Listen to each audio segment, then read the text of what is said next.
Queridos, a paz do Senhor, sou o presbítero Bruno Campos e a gente vem por intermédio desse vídeo, né, atender o convite do vosso pastor Josemil, né, que nos convidou para nesse momento trazer uma palavra a vocês, né?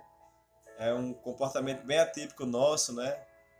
E uma igreja bastante familiar minha, né? Pelo fato de ter sido convidado várias vezes a estar com vocês aí ministrando algo da parte de Deus, né? Temos saudades desse convívio, mas já já estaremos de volta, né? Os pormenores ou por maiores, né? Posso até dizer assim, escatológicos, nesse momento, todos nós sabemos o que está acontecendo e entendemos, né? Que Deus está trabalhando, né? Deus não trabalha para perder, até porque tem uma expressão que eu uso, talvez alguém não concorde, e Deus não luta, porque Deus não faz esforço para vencer as suas guerras. Mas o trabalho de Deus é para que eu e você, né, siga o exemplo de Jesus, que venceu todas as guerras e batalhas quando ele se fez carne e habitou entre nós, não é? Glória a Deus, graças a Deus por tudo. Eu trouxe aqui um texto da Bíblia Sagrada, né? Deus abençoe a vida de todos, viu, irmãos? Uma breve reflexão, não serei cansativo, né? Nós estamos com esse hábito de estar realizando esse comportamento de estar fazendo lives. Eu não tinha esse comportamento antes, né? Pela bondade divina, a gente vinha num ritmo de pregação bem acelerado, mas graças a Deus que as portas da igreja de Cristo, elas não fecharam, né? Os templos, eles fecharam, né? Mas eu e você que somos igrejas, continuamos com a porta do nosso coração aberta para Jesus, né? Que coisa maravilhosa. Deus abençoe a vida dos irmãos de verdade. Pastor Joseninho, você é uma bênção. Irmã Lígia e as meninas, viu? Graças a Deus. Quando retomar, me abandone não, viu? Nós amamos vocês, vocês são uma bênção, viu? Deus abençoe a vida de todos. Abra sua Bíblia comigo. No Evangelho segundo escreveu Mateus, capítulo de número 24. Vou ser breve, alguns versículos, né? A Bíblia diz assim, a partir do versículo de número 1. E quando Jesus ia saindo do templo, aproximaram-se dele os seus discípulos, para lhe mostrarem a estrutura do templo. Jesus, porém, lhe disse: não vedes tudo isto? Em verdade vos digo que não ficará aqui pedra sobre pedra que não seja derrubada. E estando assentado no Monte das Oliveiras, chegaram-se a ele os seus discípulos em particular, dizendo: dize-nos quando serão essas coisas e que sinal haverá da tua vinda e do fim do mundo? E Jesus respondendo disse-lhes: acautelai-vos que ninguém vos engane, porque muitos virão em meu nome dizendo: eu sou o Cristo, e enganarão a muitos. E eu digo amém. Glória a Deus. Deus colocou no meu coração esse texto. Por esses dias eu andei pregando esse texto mais de uma vez. E Deus me fez parar e raciocinar e me chamou a atenção na palavra acautelai-vos. Sabemos que nesse momento aqui, Jesus estava iniciando o famoso sermão, onde ele fala a respeito do princípio das dores. E hoje nós estamos vivendo um tempo em que há muitas especulações, há muitas opiniões acerca do momento em que estamos passando. E eu via alguns teólogos, que eu não vou citar o nome, claro, que gosto de todos dois e são dois especialistas na área, pela bondade e misericórdia de Deus. Um dizendo que nós estamos vivenciando o princípio das dores, outro dizendo que ainda não é o princípio das dores. E por esses dias eu recebi um vídeo no meu WhatsApp onde o homem, pastor Josenil, ele afirmava a abertura do primeiro selo no Apocalipse, o cumprimento do Apocalipse, capítulo de número 6. Eu disse: rapaz, esse camarada quer que a gente passe pela tribulação. E nós não acreditamos assim, né? A igreja será arrebatada, se encontrará com Jesus, ceará com ele nas bodas durante um período de 7 anos, descerá com ele para entrar no milênio, depois a eternidade. Né? E o período da grande tribulação ele vai se encaixar enquanto a igreja está na glória, nas bodas do Cordeiro com o Senhor Jesus. E nós não passaremos por esse período. E de muitas especulações, de muitas opiniões, de muitas pessoas falando a respeito daquilo que elas acham, falando a respeito daquilo que elas entendem como sendo o cenário que antecede as coisas do fim. Eu vejo Jesus aqui respondendo uma pergunta aos discípulos, quando os discípulos olham para ele e dizem assim: Senhor, quais são os sinais da tua vinda? Quais são os sinais que nos faz fazer entender que o fim do mundo está próximo? Aí parece que os sinais que Jesus, em meio a todo o capítulo 24, quando Jesus sai discorrendo coisas acerca desses sinais, em meio a todas essas coisas onde Jesus vai nos mostrando o que são o princípio das dores, e em meio a todo esse cenário, onde um capítulo bastante conhecido da Bíblia, que é o Mateus capítulo 24, Jesus nos orienta, mas só que ele inicia com uma orientação, e eu quero ficar nesta orientação, nessa reflexão, porque eu sei que Deus vai falar aos nossos corações. Eu vejo o meu Jesus, eu vejo o seu Jesus, olhando para os discípulos e dizendo assim: acautelai-vos, louvado seja o nome do Senhor. Eu vejo o meu Jesus e vejo o seu Jesus dizendo assim: aleluia, tenham paciência. Eu vejo o nosso Jesus nos orientando e dizendo assim: não ficais ansiosos acerca das coisas, não. Fica tranquilo, ele estava dizendo assim: acautelai-vos acerca de todas essas coisas. Ele estava dizendo assim, quando eu digo acerca de todas essas coisas, ele estava dizendo muitas opiniões vão vir, muitas pessoas vão falar o que acham, muitas pessoas vão até interpretar de uma forma errada aquilo que está escrito. Muitas pessoas vão vir para tentar nos ensinar algo que nós nunca aprendemos e que inclusive também não está escrito. Mas a palavra de Jesus para os discípulos é: acautelai-vos. E ele continua dizendo assim: para que ninguém vos engane. A palavra de Cristo é para que ninguém vos engane. A cautela que Cristo nos traz, a orientação, ele nos orienta a estar em um estado onde nós chamamos de atividade simpática, parasimpática aumentada na fisiologia, na área médica, que é com os sentidos aguçados acerca daquilo que pode vir para tentar atrapalhar aquele momento. Deus está dizendo assim: você precisa estar com os seus sentidos espirituais aguçados, para que você não seja enganado pelas diversas doutrinas. O apóstolo Paulo diz: no fim dos tempos, eles criarão doutrinas para si. Homens criarão as suas próprias, eles amontoarão doutrinas para si, para os seus próprios deleites, para seus próprios costumes. Eles realizarão coisas que satisfazem a vontade. Quando eu olho a Bíblia e eu vejo uma das congregações, um dos grupos que assistia Estevão, quando ele pregava antes da sua morte, a Bíblia chama esse grupo de congregação dos libertos, que de libertos ele não tinha nada, e eu tive a curiosidade, fui estudar a respeito disso, e quando eu fui estudar a respeito disso, eu descobri que era um grupo, dentro daquele grupo, que já perseguia os cristãos, que estava dividido, onde eles criaram normas e doutrinas para eles. O homem tem esse costume de não querer ser obediente. Desde a queda, o homem passou a ter essa característica que distorce a criação, onde ele simplesmente abre mão de ser obediente. Ele prefere passar pelo sacrifício, depois de uma desobediência, a obedecer à vontade de Deus. Estevão estava ali pregando e aquela congregação fazia parte, e o texto da Bíblia fala congregação, eles são o grupo dos libertos, sinagoga dos libertos, onde eles construíram uma sinagoga. Para quê?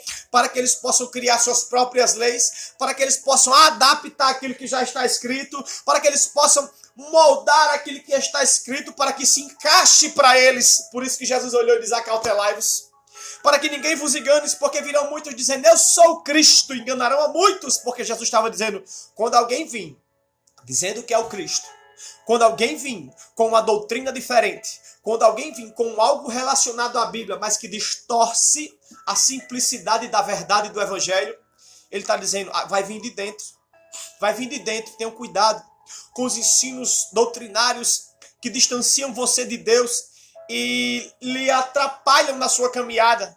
Por esses dias eu ouvi um pastor dizer, claro que eu não vou citar o nome, que se alguém convidasse ele para ir para diversos lugares onde geralmente quem só frequenta quem não tem Jesus, ele disse que iria porque não é o lugar que muda quem ele é. Eu digo: meu Deus, Jesus, quando sentou numa mesa que alguém criticou ele, olhou e disse: ele senta com pecador, ele senta com prostituta, ele senta com beberrão.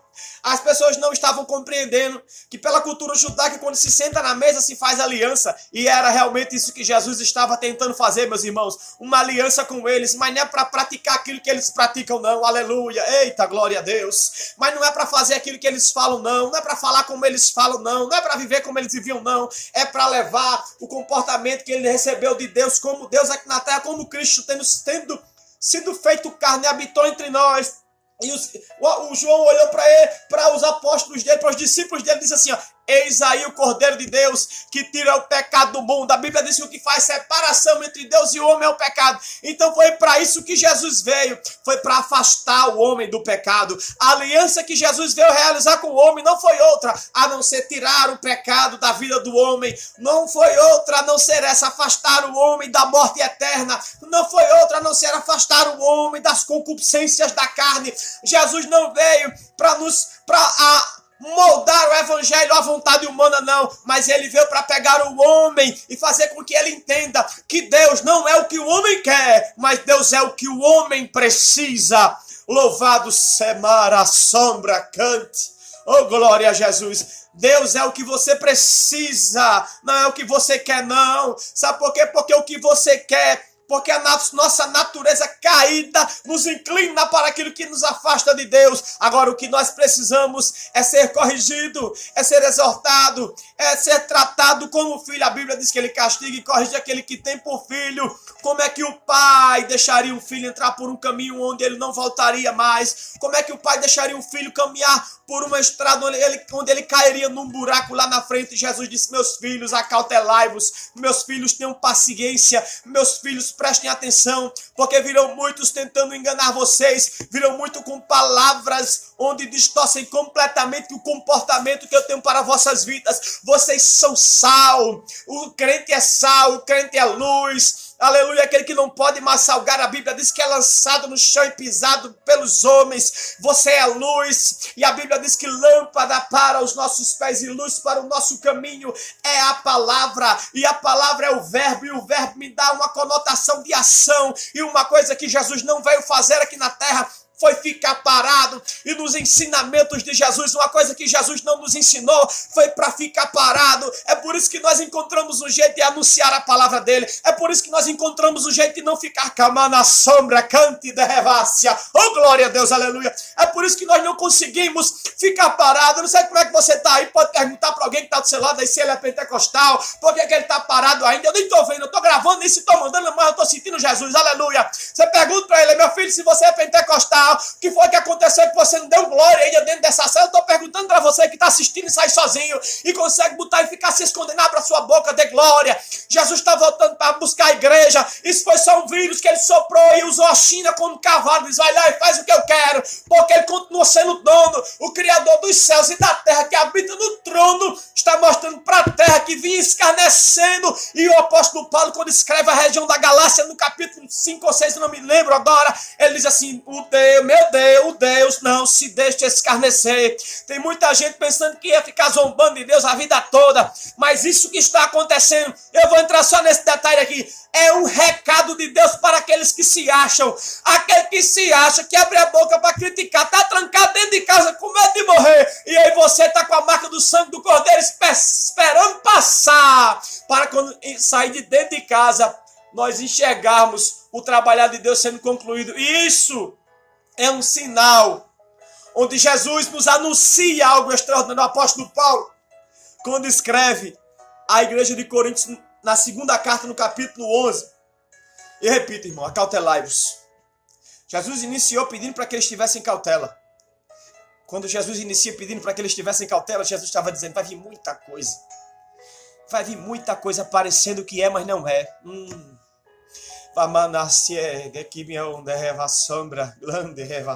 Oh, glória. Vai vir muita coisa batendo no peito dizendo eu sou. Aí Deus está dizendo eu não vou estar. Aleluia. Vai vir muito convite dizendo que é de Deus sem ser. Vai vir muito assim diz o Senhor sem ser o Senhor que está dizendo.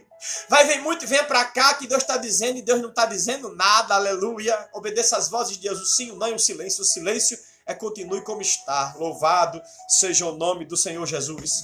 Sabe por quê? Porque vai vir muito evangelho diferente. Aleluia. A Bíblia diz mesmo que venha um anjo e pregue. Seja anátema, louvado seja o nome do Senhor. Diz assim no verso de número 3 do capítulo 11, na segunda carta do apóstolo Paulo à igreja de Coríntios, diz, no verso 2, diz, porque estou zeloso de vós com zelo de Deus, porque vos tenho preparado para vos apresentar como uma virgem pura a um marido, a saber, a Cristo. Aleluia. Mas temo que assim como a serpente enganou Eva com a sua astúcia, assim também seja de alguma sorte corrompidos os vossos sentidos e se apartem da simplicidade que há em Cristo.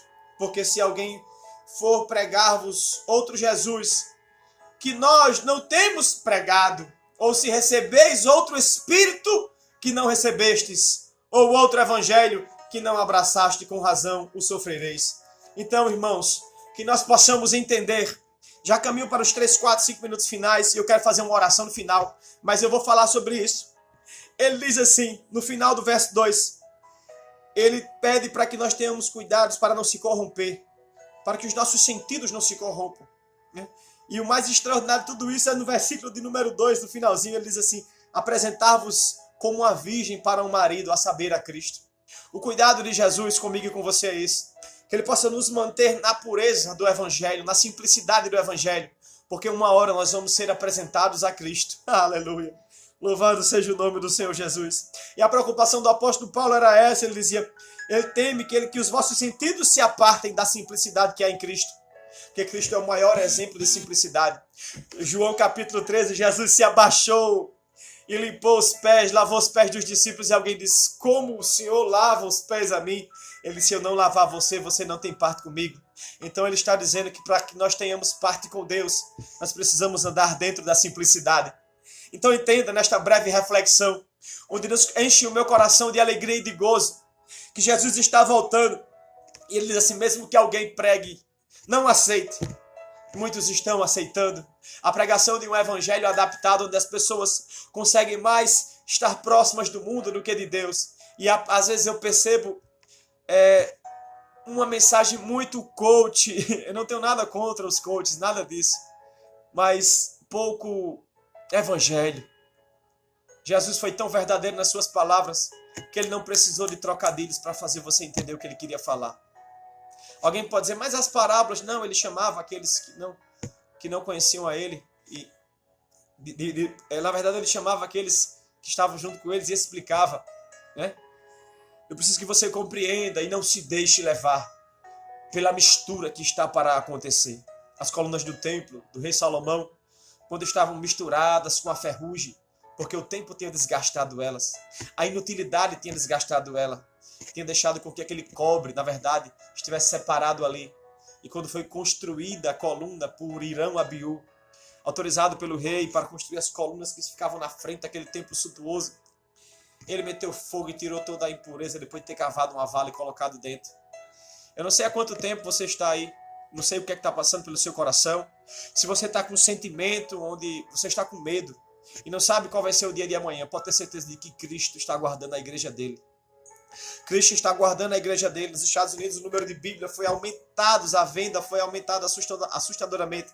Não vou entrar em números aqui, nem vou falar de morte, mas entenda que existe uma palavra nos nossos lábios, que Deus está colocando um cântico novo, onde dentro deste comportamento eu acredito que pessoas vão ter passado por etapas.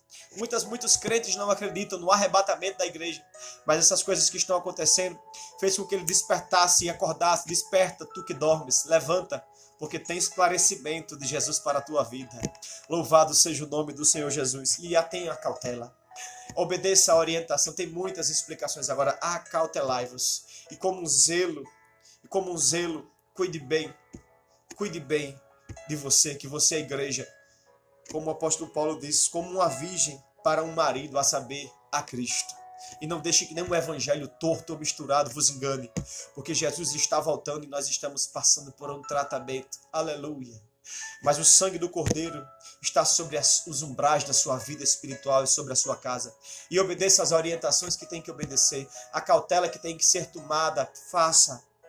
e receba a paz em nome de Jesus. Jesus, quando apareceu, depois que os discípulos de Emaús subiram e se encontraram lá em Jerusalém com todos os que estavam dentro daquela casa, ele passou pela parede, estendeu a mão e disse: paz seja convosco. Louvado seja o nome do Senhor Jesus. Receba essa palavra, seja cheio por ela, porque ela é que alimenta, essa palavra aqui que dá vida. Louvado seja o nome do Senhor. Eu quero orar pela sua vida. Aleluia, que coisa boa. Eu quero orar pela sua vida que está aí triste neste momento.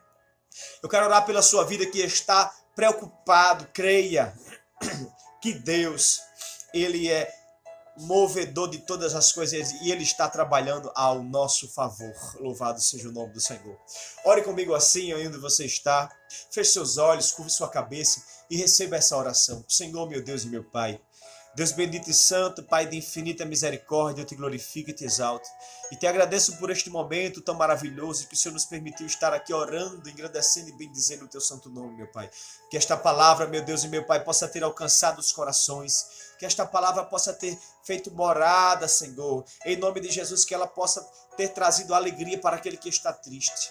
Em nome de Jesus, você que está enfermo, receba cura na sua alma, receba cura física, seja transformado. Pai, em nome de Jesus, receba libertação que vem do alto, receba a paz de Cristo, em nome de Jesus, e seja tocado e tenha certeza de que o melhor de Deus está por vir para as nossas vidas.